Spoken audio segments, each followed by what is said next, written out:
बिस्मिल्लाहिर्रहमानिर्रहीम, अस्सलाम वालेकुम। मेरा नाम है जावेद, हाजिर हूँ आज एक नई वीडियो के साथ। आज की जो वीडियो है वो ईद स्पेशल के लिए मैं बना रहा हूँ दम पुख्त। तो चले मैं आपको बताता हूँ दम पुख्त कैसे बनता है और मुझे दम पुख्त के लिए किन चीज़ों की ज़रूरत है। बिस्मिल्लाहिर्रहमानिर्रहीम। तो दम पुख्त के लिए सबसे पहले मैं बीफ को मैरिनेट कर लूँगा। तो मेरे पास है 2 किलो बीफ की अच्छे अच्छे पीस मैंने ले लिए हैं इस तरीके से। आप चाहे तो बीफ का कोई सा हिस्सा ले सकते हैं, मैंने लेग का पीस लिया है। आप सेम इसी रेसिपी के साथ मटन और दुम्बा के साथ भी बना लेते हैं। तो मेरे पास अभी बीफ है, तो सबसे पहले मैं इसको थोड़ा सा मैरिनेट कर लेता हूँ। आप मेरे तरीके से दम पुख्त बनाएं तो बहुत ही ज़बरदस्त आपका दम पुख्त बनेगा। तो इसमें मैं डालूंगा, मेरे पास 2 किलो बीफ है तो तकरीबन 1.5 टेबल स्पून डालूंगा इसमें नमक।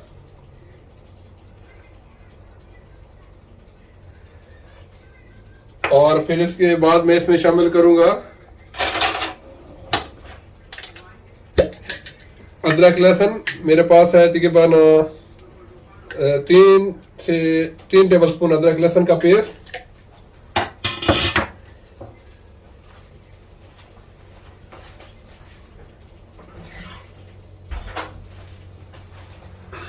वैसे तो इसमें खाली नमक ही जाता है, लेकिन मैं इसको थोड़ा सा स्पाइसी और मसालेदार बनाऊंगा।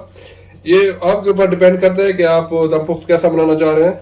तो मैं इसमें शामिल कर दूंगा 1 टीस्पून लाल मिर्च पाउडर और तकरीबन 2 टीस्पून धनिया पाउडर।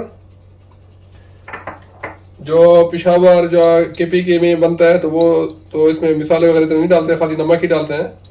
तो आप खाली नमक से भी बना सकते हैं, चाहे तो मिसाले भी ऐड कर सकते हैं। फिर मैंने इसमें डाला 1 टीस्पून कुटा हुआ जीरा और थोड़ा सा गरम मसाला तकरीबन आधा टीस्पून।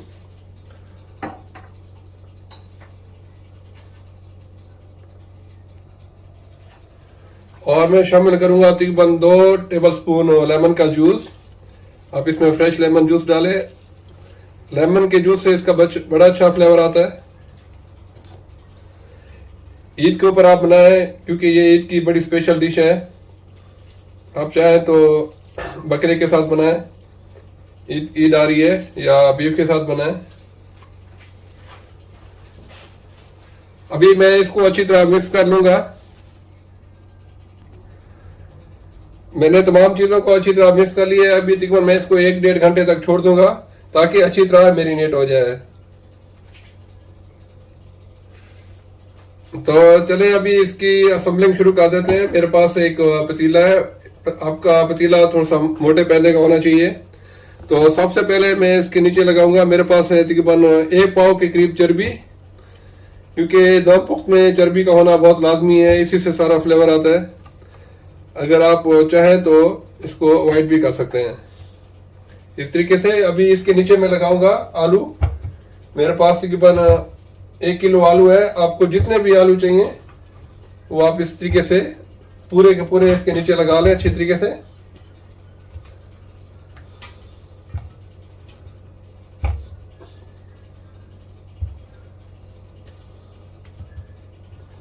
इस तरीके से आप अरेंज कर दें। और फिर मेरे पास है प्याज को थोड़ा मोटा मोटा काट के इस तरीके से जो जगह खाली है वहां पे लगा लें।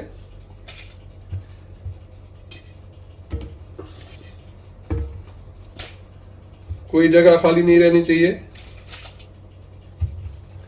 इस तरीके से। और फिर मेरे पास है तकरीबन 10 से 12 लहसुन के जवे साबित, इसको भी आप इस तरीके से डाल दें। तो अभी जो मैंने बीफ मैरिनेट करके रखा हुआ है तो उसको इस तरीके से हम लोग अरेंज कर लेंगे पूरा इस तरीके से सारा।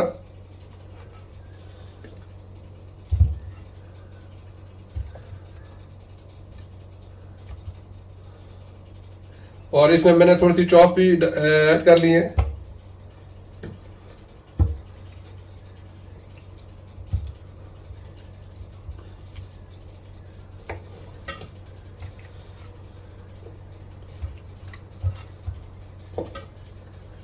इस तरीके से ऊपर तक लगा दें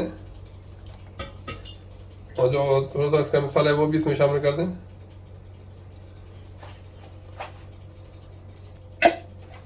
तो अभी थोड़ा सा इसके ऊपर मैं और प्याज डालूंगा इस तरीके से,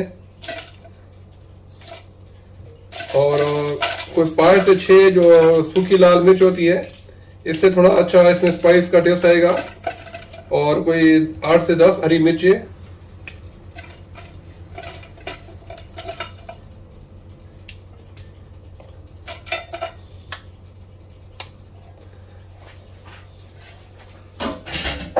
और आखिर में मैं इसमें शामिल कर दूंगा तकरीबन 1 लीटर तक पानी।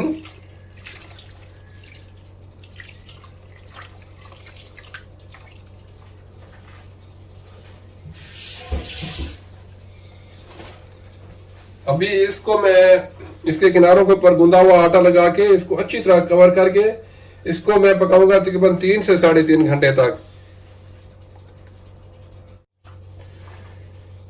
मैंने चारों तरफ से इस तरीके से गूंदा हुआ आटा लगा दिया है, अच्छी तरह कवर कर दिया है। तो अभी इसको ऊपर ढक्कन लगा देंगे और ढक्कन को अच्छी तरह इस तरह प्रेस करके अभी उसके ऊपर कुछ मैं वजनी चीज रख दूंगा। तो इसको मैं बिल्कुल हल्की आग के ऊपर अभी चूल्हे पे रख दूंगा तकरीबन 3 से 3.5 घंटे तक। पतीले को मैंने आग के ऊपर रख दिया। अब आग देख लें, इतनी होनी चाहिए, इससे ज्यादा नहीं, बिल्कुल हल्की आग के ऊपर। और इंशाल्लाह इसको 3 से 3.5 घंटे तक पकाए तो बहुत ही मजे का आपका दम पुख्त रेडी होगा। दम पुख्त को पकते हुए तकरीबन 3.5 घंटे हो गए। तो अभी इसको खोलते हैं। आपने एक छुरी ले लेनी है और बड़े एहतियात के साथ इसको इस तरह से काट लेना है। हाथ रख लें। यहाँ आपने बहुत एहतियात करनी है क्योंकि इसमें बहुत सारी स्टीम होती है। इस तरीके से अल्हम्दुलिल्लाह, माशाअल्लाह, देखें अल्हम्दुलिल्लाह दम पुख्त बिल्कुल रेडी है। अब देखें एकदम से टेंडर हो गया है, बिल्कुल गल गया है।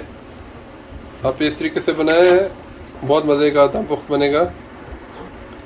अभी इसको डिश आउट करके दिखाता हूँ आपको इसकी फाइनल लुक। बहुत ही मज़े का दम पुख्त रेडी है।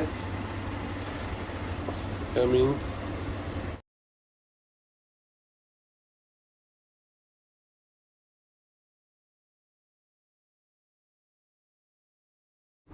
उम्मीद है आज की रेसिपी पसंद आई होगी। अगर पसंद आई तो प्लीज मेरे चैनल को सब्सक्राइब कर लें, लाइक करें, शेयर करें। इंशाल्लाह जल्द मिलूंगा एक नई रेसिपी के साथ। तब तक के लिए खुदा हाफिज।